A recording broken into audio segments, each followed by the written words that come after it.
This Faith and Finance podcast is underwritten in part by Christian Healthcare Ministries. Are you finding it increasingly challenging to find affordable healthcare? Christian Healthcare Ministries is a budget-friendly, biblical, and compassionate healthcare cost-sharing alternative that aligns with your Christian values. And it's available in all 50 states and around the world. Learn more at chministries.org/faithfi.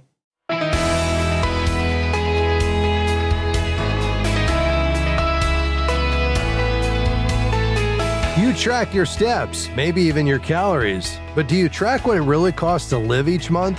Hi, I'm Rob West. It's easy to overlook, but your personal cost of living is one of the most important numbers in your financial life. And if you don't know it, you may be spending in ways that don't reflect your values or your faith. Today, I'll show you how to figure it out and why it matters. And then it's on to your calls at 800-525-7000. This is Faith and Finance, biblical wisdom for your financial journey. Well, it's always a good idea to revisit the basics. Regardless of your income level or stage of life, the core principles of stewardship remain unchanged. There are 5 things you can do with money: earn it, live on it, give it away, owe it to others, or grow it through saving and investing. Today, we're focused on what it means to live on it, how much it takes to cover your day-to-day needs. But it's not just about rent and groceries. A true picture of your cost of living also includes less frequent expenses, like insurance premiums, car repairs, and even Christmas gifts. You need a complete picture, not just a snapshot. Now, inflation may be slowing, but most of us are still paying more than we used to. And while the federal government reports the national cost of living each month, that number doesn't reflect your personal circumstances. That's why tracking your own cost of living is one of the wisest steps you can take. It gives you clarity, and clarity is the starting point of stewardship. To calculate your personal cost of living, try using the FaithFi app. It's a simple way to track your income, giving, saving, and spending all in one place and guided by biblical wisdom. So where do you start? Well, begin by tracking your giving. For believers, giving isn't just a line item. It's a first priority. It's how we acknowledge God as provider and participate in His kingdom work. List what you give to your church and other ministries regularly. Next, add your savings goals. If you're building an emergency fund, saving for a large expense, or contributing toward retirement, the app can help you set monthly targets and track your progress. Now, enter your expenses. These generally fall into 3 categories: fixed, variable, and irregular. Fixed expenses are those things that stay the same each month. Things like rent or mortgage payments, car loans, insurance premiums, and subscriptions. They're usually easiest to track. Variable expenses such as groceries, gas, and utilities fluctuate from month to month. To get a reliable average, look at what you spent in these categories over the past few months and estimate a monthly amount that reflects your typical spending. Then there are irregular expenses, the ones that don't show up every month but still impact your budget. Think annual insurance premiums, property taxes, car maintenance, holiday gifts, and back-to-school costs. Make sure to build these costs into your plan by assigning a monthly amount, even if the actual bill only comes once or twice a year. Once you've entered your giving, savings, and all your expenses, the FaithFi app will show you your total monthly financial needs, your true personal cost of living. You'll also be able to see how that number compares with your income and whether you're living within your means, building margin, or heading into financial stress. If you find that your expenses exceed your income, the app makes it easy to spot the problem areas and make adjustments. That could mean cutting back on non-essentials, reevaluating fixed commitments, or pausing some discretionary spending for a season. The point isn't guilt, it's stewardship. Proverbs 27 reminds us, "Know well the condition of your flocks and give attention to your herds, for riches do not last forever." That's ancient agricultural wisdom for a very modern principle. Be aware of what you have and how it's being used. Awareness leads to faithfulness. Tracking your cost of living isn't just about staying on budget. It's about living intentionally with a heart that seeks to honor God with every dollar. It's one of the simplest, yet most powerful ways to help us walk in greater clarity, purpose, and faithfulness. And remember, the goal isn't perfection. Life happens, needs shift. But the more you accurately understand your financial picture, the more confident you can be as you make decisions, set goals, and practice generosity. That's why I encourage you to download the FaithFi app today. With a FaithFi Pro subscription, you'll gain access to helpful tools, exclusive articles, digital Bible studies, and daily encouragements that equip you to manage money with wisdom and purpose. You can find more and learn all about the app at faithfi.com. Just click app. You can also search for FaithFi in your app store.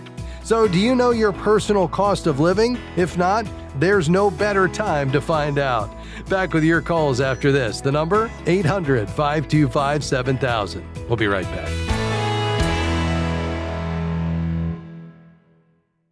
Right now, more people than ever are looking for biblical wisdom to navigate their finances, and you can help meet that need. When you become a FaithFi partner, you're equipping believers to trust God, steward His resources well, and live with kingdom purpose. Partners receive early access to our newest resources, our quarterly Faithful Steward magazine, and the pro version of the FaithFi app. Become a FaithFi partner with your gift of $35 a month or $400 a year at faithfi.com/partner. Faith in Finance is thankful for support from The Good Investor, a book by Robin John. In his book, Robin shares his journey from an immigrant child struggling in school to co-founder and CEO of Eventide Asset Management, a faith-based investment firm. This faith and work memoir seeks to inspire readers to view their work and investments as opportunities to honor God and bring blessing to the world. More information is available at goodinvestor.com. That's goodinvestor.com. So glad to have you with us today on Faith and Finance. I'm Rob West. Well, looking forward to taking your calls and questions today as we dive into what you're thinking about in your financial life. No matter what it is, we'd love to tackle it and help you think about it through the lens of Scripture. You know, living out of a biblical worldview is how we need to approach every domain of our lives, and that certainly includes this area of money management. And so we want to help you be that faithful steward each day that we know you want to be. And so let's do that together. We've got some lines open today, and if you want to get through with your question, now would be a great time before the lines fill up. The number to call is 800-525-7000. Again, that's 800-525-7000. You can call right now. Before we head to the phones, in the news today, it's common knowledge that the Social Security Trust Fund will be empty by around 2035. Now, at that point, even though it's empty, it doesn't mean Social Security benefits go away. Estimates are that benefits would have to be reduced to 83% of current levels. I've seen some studies saying perhaps it's as low as 75%, but I've not seen anything below that. So just current revenues without anything in the trust fund would allow benefits to be paid equal to about somewhere between 75 and 83% of today's levels. Now, that's unless, of course, Congress steps in to correct the problem, and we certainly expect they will. But what should those steps be? Well, that's a question that's been hotly debated, and a new survey of 2,200 Americans by the National Academy of Social Insurance shows that 85% of respondents want benefits to stay the same or increase. Now, that's not surprising. What is a little surprising is that they don't mind raising FICA taxes on employees from 6.2% to 7.2% to solve the funding shortfall. Only 15% of their respondents said they wouldn't mind reducing benefits if it meant avoiding a tax increase. Even more popular among those surveyed was eliminating the payroll tax cap for individuals earning over $400,000. Without that cap, those taxes could increase on higher income earners, even though their Social Security benefits would stay the same. Also, those surveyed were not enthusiastic about raising Social Security's full retirement age, which we've done as of late. It now sits at age 67. That, of course, would be a way to solve the program's funding shortfalls, but it's not popular. Now, what is going to happen? Well, only the Lord knows. This will be a matter for Congress eventually, and it will be dealt with. This is a very unpopular issue, but current Congress has been kicking the can down the road. They will have to take it up at some point. I suspect we'll see some combination of these things that were talked about today, pushing out FRA, raising FICA taxes, maybe somewhere in the middle, maybe lifting that cap or raising it slightly. Also, a growing economy will help here as well. That's, of course, President Trump's focus and why he's so focused on shrinking the size of government, deregulating energy policy, all of that to stimulate our economy, which can help solve the problem as well. We'll continue to watch it and certainly bring you updates along the way. All right, let's head to the phones. Lines are filling up, but we've got a few left. If you've got a question today, you can call right now at 800-525-7000. We're going to begin in Pennsylvania today. Donna, thanks for calling. Go ahead. Hi, Rob. I would value your input on a couple of questions I have. One of them you were kind of already addressing. I'm old. I'm 67. I'm single. I'm old enough to get Social Security, but I've kind of been putting it off because I understood that if I wait until I'm 70, I'll get a bigger check. Is that not true? It is absolutely true. Yeah. So that is the way that it works. You will not see increases beyond age 70. But if you wait past full retirement age, 67, you will see those benefits continue to increase up to, about 8% a year. So, you could be looking at somewhere around 25% of a higher check. Now, you will, of course, have given up the checks you would have been earning between 67 and 70. And so the math says that you need to live about another 12 years at a minimum into your early 80s before you would have been paid back by way of that higher check, about 25% higher, for all the money you gave up between 67 and 70. And then from that point forward, you would enjoy that higher payout for the rest of your life. So that's why if you don't need the money, it's not a bad idea. You're getting that guaranteed 8% increase per year, which you're not going to get that in the market guaranteed. But you do have the risk that you don't, outlive that period of time that I'm describing. And, then obviously you would not collect what you gave up. The nice thing about it is, when we get into our, late 80s and 90s, if, the Lord tarries and you're in good health, people are living longer, having that, substantially higher check can be really helpful, especially if you have, needs for long-term care and things like that down the road. But, you have to be in a position to be able to give it up and wait to take it. Okay. And then, but you were saying earlier that money might not be there. Is that a good reason to start taking it now? Or is it a better idea just to wait?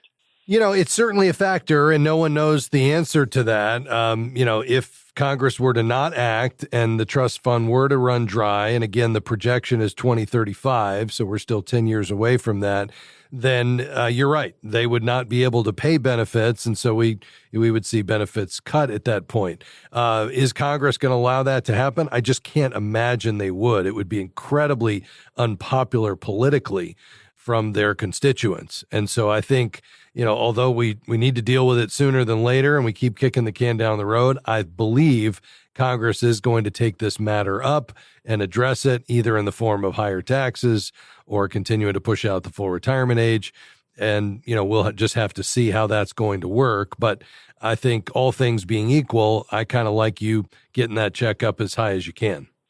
Okay. Another reason I wanted to wait was because I worked for a nonprofit for 38 years, and I got free housing. And on paper, it doesn't look like I made much. And now that I'm working someplace else, I'm making substantially more. And I wanted to bump up my Social Security amount. Yeah. Well, keep in mind, that's going to happen regardless. So the only two ways to get your check up after you start taking benefits is a cost of living adjustment. That's up to Congress based on inflation. The second is replacing your high 35. So even if you're taking benefits, if you're still working and you knock out one of those high 35 years and replace it with higher income, they'll automatically, SSA will see that at the end of the year and bump your check up. So that's something to keep in mind. Donna, thanks for your call. Let's head to Mississippi. Hi, Dan. Go ahead. Hi. I'm retired at the age 62. I just turned 65. My retirement age is 66 and 10 months. And I'm drawing Social Security. I pastor 2 rural churches. and they are paying into a retirement plan about a total of $300 a month. And I was considering maybe seeing if it's okay to give money into a Roth IRA or some other type retirement plan also. Yeah, even though I'm drawing Social Security. Oh, no doubt. Yeah, as long as you have earned income, Dan, up to the amount you contribute and not beyond the annual contribution limit, you absolutely could continue to contribute to an IRA. There is no age limit so long as you have earned income up to the amount you're contributing. Okay, that's great. Yeah. All right, that's what I needed to know. Excellent. Well, thank you for your service to the Lord. I'm sure you're a real blessing to those rural churches, and we appreciate you being on the program today. May the Lord bless you. All the lines are filling up, so we've got a lot of great questions coming your way just around the corner. Stick around.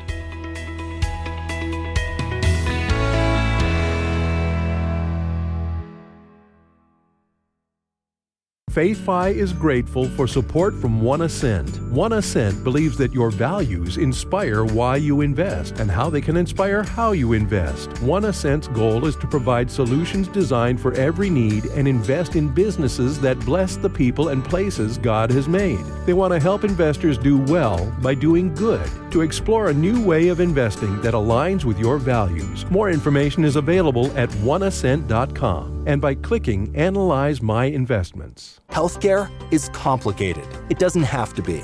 If you don't love how your health insurance works, maybe it's time to leave traditional health insurance behind. Take charge of your healthcare with Christian Healthcare Ministries. CHM offers you flexibility. Enroll anytime. Choose your own provider and select the program that fits your needs and budget.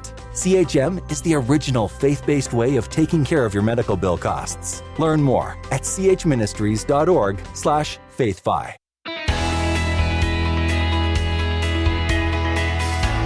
Great to have you with us today on Faith and Finance. We're taking your calls and questions today, 800-525-7000. St. Charles, Illinois is where we're headed next. Samantha, go right ahead.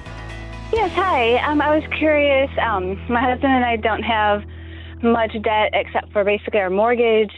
And a year ago, we had to replace our air conditioner with a heat pump, but we have 0% interest on that. So we've just been making monthly payments, 0% interest, and that will be paid off at the end of the year. And we've also been working to build up our emergency fund with a high yield savings account. We're trying to figure out if it's better to pay off the heat pump, even though it's 0% interest, or to put extra money in toward the emergency fund or even toward our mortgage. I know it's kind of long-term debt, but since the heat pump is 0% interest, we're just trying to wonder kind of like what order, when we have extra money every month, where to put that. I love that, Samantha. That's great. And I love that you're living below your means. And so you've got even the ability to think about how to use that surplus on a monthly basis. Are you on track if you do nothing other than what you're doing right now? You don't add any extra money to it. Are you on track to pay off the heat pump before that 0% expires? Yes. I mean, the way they set up the payments, when we make the payments, it will be paid off by the maturity date. So any extra we put toward it will just mean we'll pay it off sooner, but we won't go past that 0% interest deadline. Perfect. So from my perspective, unless you all have a conviction otherwise, and if you do, disregard my opinion altogether, there's no reason to accelerate that heat pump payoff. Let's take full advantage of that 0%. If there was any kind of extra charge that you had to pay, a surplus or, a percentage of the total amount they gave you for the benefit of getting it, that's already been spent. And so at this point, let's just take full advantage of that 0%. I would say in terms of the priority order, it would be first that emergency fund. Let's get to that 3 to 6 months expenses, whatever you and your husband decide. I'd be comfortable with 3 if you feel like things are pretty stable and, we're not seeing things that, even though it's really for the unexpected and we can't foresee those, I think you have a sense of whether you need, something on the lower end or the higher end, but that would be my priority.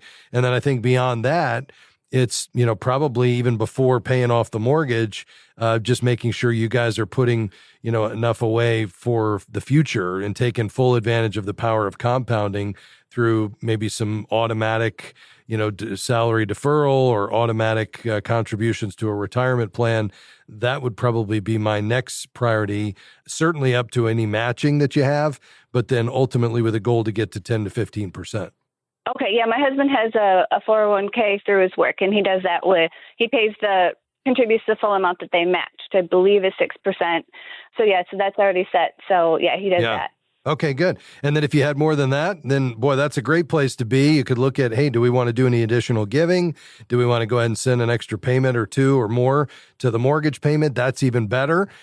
Just because if you guys could get that paid off, man, you'd really be in a great shape with lots of disposable income. And that gives you another opportunity to take a step back and say, Lord, what would you have us to do? Okay. No, that sounds great. Awesome. Thanks for calling today. Let's go out to Texas. Hi, Paula. Go ahead. Thank you so much for taking my call. Yes, ma'am. Trying to keep it concise. Recently, my online savings account was compromised, and I found out about it through they were trying to do a wire transfer out of it. But prior to that, they were doing just a transfer from my account to JP Morgan. And the only way I found out about it was I had an email with a letter from my online savings account company, and they had done that $5,000 wire transfer 5 times already. I don't know how I can protect myself since I didn't get an alert about it just being a transfer. So now I'm having to go through, the fraud dispute and try to get my money back. So do you have any recommendations on being able to protect yourself with these online accounts? I always have heard that they're safe, but... Yeah. Well, it's a good question. And it's not isolated, of course, to online banks, because any financial account, whether it's attached to a brick and mortar bank that just gives you an online access point like they all do these days, or it's purely an online bank where you're still accessing the account largely through a smartphone app or the internet, but they just don't happen to have brick and mortar locations, they all present the same challenges, which is just how do you protect yourself? And I think the key is, number one, following those best practices to, make sure you have a long string password that you're updating probably, if not more often, at least quarterly. Maybe use a password keeper that's going to generate the password for you, so you have a different password for each account. That's a best practice. And then secondly, I think, just talking to the company, making sure that they, had good customer service and they're willing to, identify these issues when they happen. You may even need to change your account number, although typically just changing the password will cover it. But, are they quick to resolve these disputes and get your money back into the account? Are they big national or, of institutions that have all the latest and greatest safeguards and protections? Nobody's foolproof. The U.S. government, the big, credit reporting agencies, they've all been compromised. I mean, the biggest companies and governments in the world have had accounts compromised. So we're not going to stop that. The key is just, are you doing everything you can do? And do you have a trusted partner in your financial institution that's going to work on your behalf in an expedient fashion and, get you made whole? Have you changed your, information and passwords and so forth? And do you believe this has been kind of rectified, at least for the time being? Yes, they did change my account number. I've changed my password. What is the password keeper that you're talking about? Yeah, so there's several of them out there. I use one called 1Password, the number 1 password. There's another one called LastPass. Last, PASS. But essentially, it's an encrypted software application that you'd keep on your computer or your phone, and it stores all of your passwords. But what it will do is generate passwords for you. And some of these are built in now in your operating system, like Apple has these now in the Apple operating system. But essentially what it does is, rather than you having the same password across all of your logins that can, once it's compromised, get out there on the dark web, and now it's more easy for people to access your accounts, it essentially would allow you to have a long string, unique password for every login. Well, you'd never want to type those in or try to memorize them. You couldn't. And that's where a password keeper comes in. because you're able at that point to, just generate that password from that software package, and it's all encrypted. So you may want to check those out. But we appreciate your call today, Paula. I'm sorry you're having to go through this, but we'd love to be able to help you, and hopefully that advice has given you some things to go on. God bless you. Big thanks to my team today, Devin Patrick, Sandy Dickinson, Jim Henry, and everybody here at FaithFi. Have a great weekend. We'll see you next time. Bye-bye. Faith and Finance is provided by FaithFi and listeners like you.